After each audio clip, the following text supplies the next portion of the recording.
വർഷത്തെ കൊല്ലം പൂരത്തിന് ആശംസ നേരുന്നതിനായി നമ്മുടെ കൊല്ലത്തെ സ്ഥാനാർത്ഥി ശ്രീ കൃഷ്ണകുമാർ അവர்களுം ഈ വേദിയിൽ ഇരിപ്പുണ്ട്. പൊതുസമ്മേളനം അവസാനിച്ചതുകൊണ്ടാണ് ഈ കൊല്ലം പൂരം വിജയത്തിലെത്തിക്കുന്നതിന് എല്ലാവരും നൽകുന്ന പിന്തുണ വളരെ വലുതാണ്. ഇവിടെ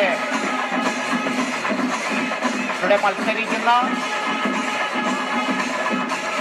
പ്രധാനപ്പെട്ട 3 സ്ഥാനാർത്ഥികളും ഇവിടെ കൊല്ലം പൂരത്തിന് ആശംസ നേരാൻ എത്തിയിട്ടുണ്ട്.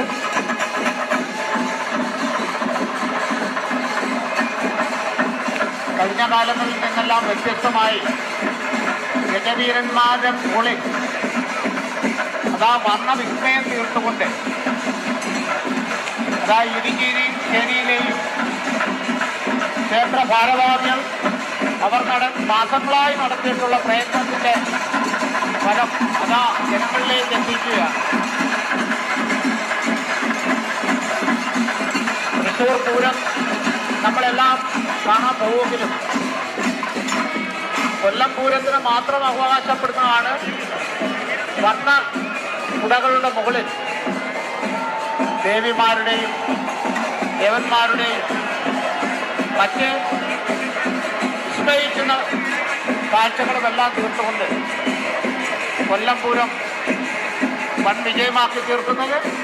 അതിന് നമ്മൾ എത്ര നന്ദി പറഞ്ഞാലും ഇരു ക്ഷേത്ര ഭാരവാഹികളോടും അവരുടെ കമ്മിറ്റിയോടും കടപ്പെട്ടിരിക്കുന്നു.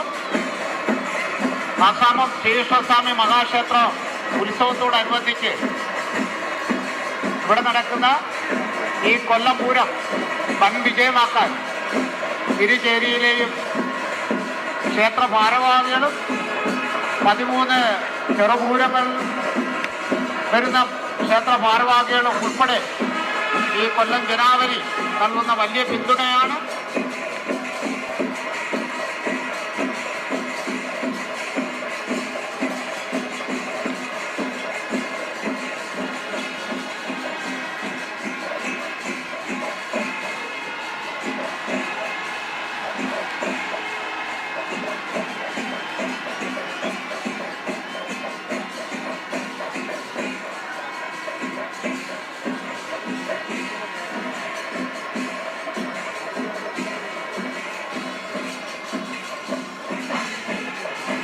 പത്മനാഭമായ പൂരത്തിന് പുതുമകൾ പകർന്നുകൊണ്ട് താമരക്കുളം മഹാഗണപതിയുടെ ഗജവീര തിരിച്ചുകളിൽ ഇപ്പോൾ നമുക്ക് കാണുവാൻ കഴിയുന്നത് ദീപസ്തംഭമാണ്. മറുഭാഗത്ത് വർണ്ണക്കൂട്ടൊരുക്കിയ മനോഹരമായ കുടയുടെ